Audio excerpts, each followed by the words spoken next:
के ऐसे बहुत से पहलू हैं जिन्हें समझने के लिए मन की बहुत गहरी स्थिरता की जरूरत है, जो एक साधारण सोच रखने वाले व्यक्ति से बहुत परे की बात है। जैसे शरीर में ऐसी कंपन पैदा की जा सकती है जो तमाम वासनाओं का नाश कर सकती है। एक साधारण व्यक्ति की सोच की एक छोटी सी उदाहरण से समझें। जैसे सुबह उठने के बाद रात को सोने तक बहुत से कार्य करने होते हैं, कुछ जरूरी गैर जरूरी। उदाहरण के लिए भोजन शरीर में जाकर भूख को मिटा देता है। सिर्फ इतना ही ज्ञान एक साधारण सोच रखने वाला व्यक्ति समझता है। लेकिन जिन्होंने बहुत से रहस्य को जाना कभी, उन्होंने कहा यह प्रक्रिया इतनी भी साधारण नहीं है। भोजन का जो रूप पहले है, शरीर में प्रवेश करते ही वो बदल जाता है, गुणवत्ता बदल जाती है। अब भोजन का वो रूप या तो शरीर में वासना, बीमारियां पैदा कर सकता है या शरीर को शुद्ध कर सकता है। तो इस साधारण दुनिया से परे ऐसे बहुत से रहस्यों को जाना गया जो किसी भी व्यक्ति के आध्यात्मिक जीवन को तेज गति दे सकते हैं। जैसे प्रकृति मैले पानी को फिर से शुद्ध कर देती है। क्या कोई ऐसा तरीका है जिससे शरीर को वासना मुक्त किया जा सके, ताकि उस शुद्ध शरीर को अध्यात्म के किसी बड़े कार्य में इस्तेमाल में ले सकें? क्या ये शरीर साधन नहीं है उस तक पहुंचने का? जब एक व्यक्ति ध्यान के लिए बैठता है तो अनेकों चिंताएं, वासनाएं, विचार उठ खड़े हो जाते हैं। अगर ऐसा ही चलता रहे तो क्या कभी ध्यान में गहरा उतरा जा सकता है? तो एक रास्ता तुम्हें आज बताने जा रहा हूं, उसे ध्यान से समझना। तो हम एक सवाल से शुरू करते हैं। क्या कोई डॉक्टर बिना बीमारी को समझे उसकी दवा दे सकता है? तो पहला महत्वपूर्ण काम तो यही हुआ कि पहले अपने अंदर दबी हुई वासनाओं का पता लगाना। अब जरूरी नहीं है कि हर एक व्यक्ति के अंदर एक ही तरह की वासनाएं हो। तो पहली शर्त तो ये है वासनाओं का पता हो, फिर उन पे एक एक करके काम किया जा सकता है। तो इस वीडियो का उद्देश्य है जो भीतर घृणा, नफरत, बीमारी की वासनाएं इकट्ठा होती हैं, उनका पता लगाकर उन्हें बेअसर कैसे किया जाए। ये विधि अच्छी सेहत के लिए, शरीर की शुद्धता के लिए, मन की स्थिरता के लिए, सत्व गुणों को धारण करने के लिए प्रभावशाली है। तो इस प्रयोग को करने से पहले इसे समझना भी उतना ही जरूरी है। रक्त का भाव हमारे शरीर के अंदर चलता रहता है। एक बच्चे का शरीर बड़े शरीर में बदलता जाता है। विज्ञान ने ये कहा कुछ सालों के अंदर व्यक्ति अपने पूरे शरीर को बदल देता है। जो शरीर आज हमारे पास है, आने वाले समय में वो शरीर बदल जाएगा। हर दिन बदल रहा है। क्या क्षमता है शरीर के पास?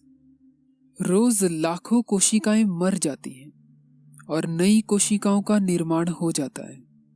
नई कोशिकाएं मरी हुई कोशिकाओं को बदलकर उनकी जगह ले लेती हैं।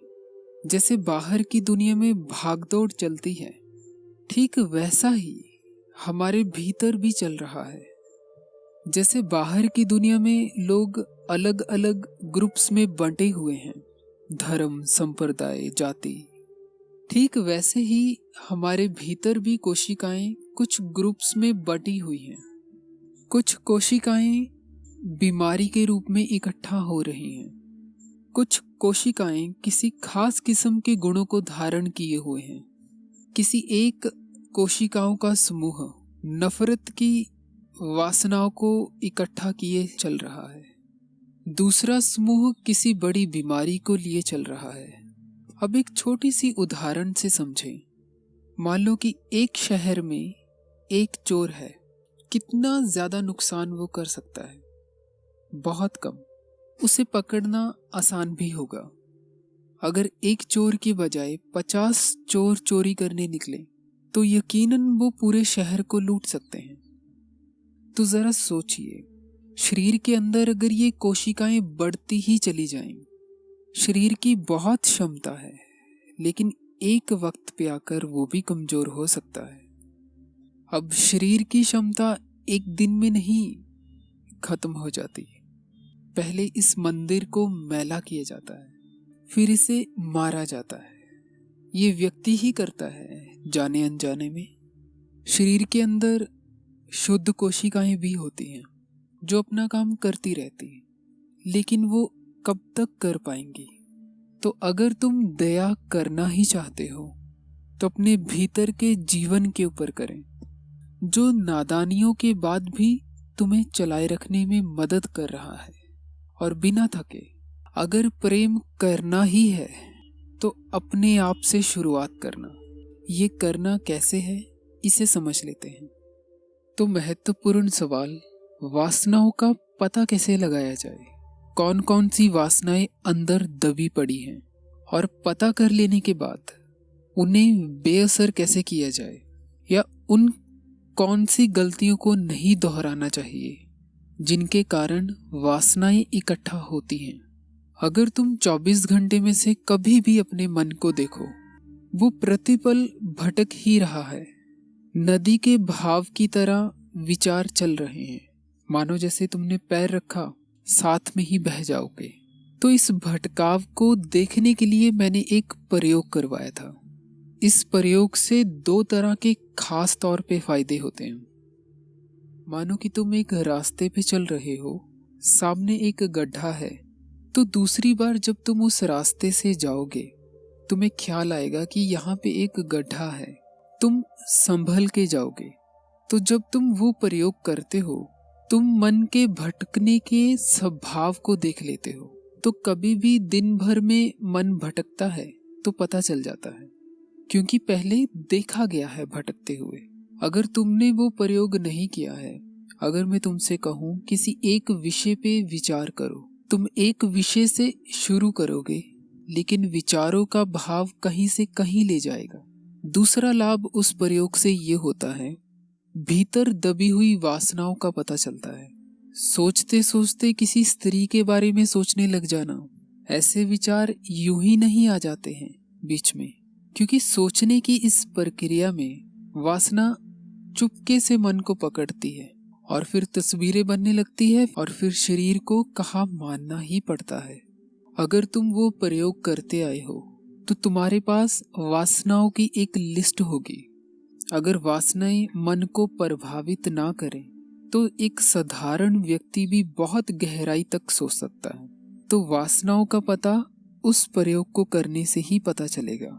जैसा कि मैंने पहले कहा था, बाहर का जीवन भीतर के जीवन में 3 रास्तों से प्रवेश करता है। उनमें से भोजन ग्रहण करना, पानी पीना एक है। हिंदू धर्म और बौद्ध धर्म में खास तौर पे तुमने देखा होगा, भोजन और श्वास के ऊपर बहुत ध्यान दिया जाता है, क्योंकि इसके पीछे बहुत गहरे कारण हैं। तो भोजन करते समय या जैसे ही भोजन तुम्हारे पास थाली में आ गया, तो ये मत समझना कि वो भोजन तुमसे अलग है। कुछ ही पलों में ये भोजन तुम्हारा हिस्सा बन जाएगा। लेकिन अगर किसी व्यक्ति को अपने मन के भटकाव को देखना नहीं आता, हो सकता है कि व्यक्ति भोजन करते वक्त चिंता में डूबा हुआ हो, या किसी के प्रति नफरत में डूबा हुआ हो, या किसी लालच की पूर्ति के लिए विचार कर रहा हो। तो ध्यान में रखना, उस वक्त तुम सिर्फ भोजन ही ग्रहण नहीं कर रहे, तुम एक काल्पनिक काम भी कर रहे हो। तो तुमने सिर्फ और सिर्फ भोजन नहीं किया उस वक्त, जैसा भी तुम्हारा स्वभाव है भोजन ग्रहण करते वक्त, वैसे ही गुण तुमने भोजन करते हुए ग्रहण कर लिए। अब ये नकारात्मक ऊर्जा से भरे हुए विचारों के साथ उन्हीं गुणों से भरा हुआ भोजन अंदर वासनाओं की कोशिकाएं पैदा करता है। अब एक और भी बात, भोजन को देखते ही या उसकी सुगंध पाते ही शरीर एक किस्म की तैयारी में लग जाता है। लेकिन अगर व्यक्ति कहीं और लगा पड़ा है, जो कि उसकी आदत है, तो वो तैयारी नहीं हो पाती। जैसे एक ईंट मंदिर का हिस्सा बन जाती है, वैसे ही ये भोजन शरीर का हिस्सा बन जाता है। अगर भोजन को प्रेम के बिना, कृतज्ञता, श्रद्धा भाव के बिना ग्रहण किया जाए, तो यकीनन तुम अपने ऊपर ही अत्याचार कर रहे हो।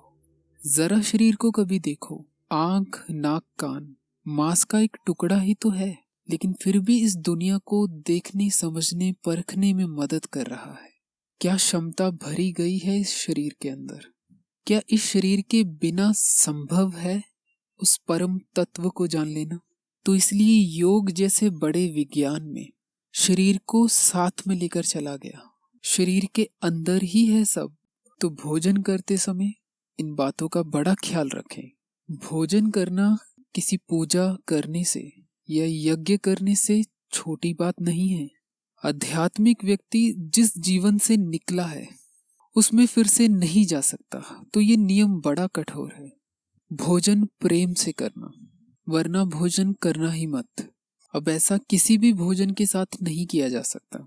भगवत गीता में श्री कृष्ण कहते हैं, ज्यादा तीखा, खटास से भरा भोजन, ज्यादा गर्म, ऐसा भोजन वासनाग्रस्त व्यक्ति की ही पसंद होती है। तो भोजन का सही चुनाव, भोजन करने का ढंग शरीर को मुक्त करता है एक गुलामी से, जिससे ऊर्जा में वृद्धि होती है। व्यक्ति सत्व गुणों को धारण कर लेता है। श्वास पे प्रयोग भी इसीलिए करवाया गया था।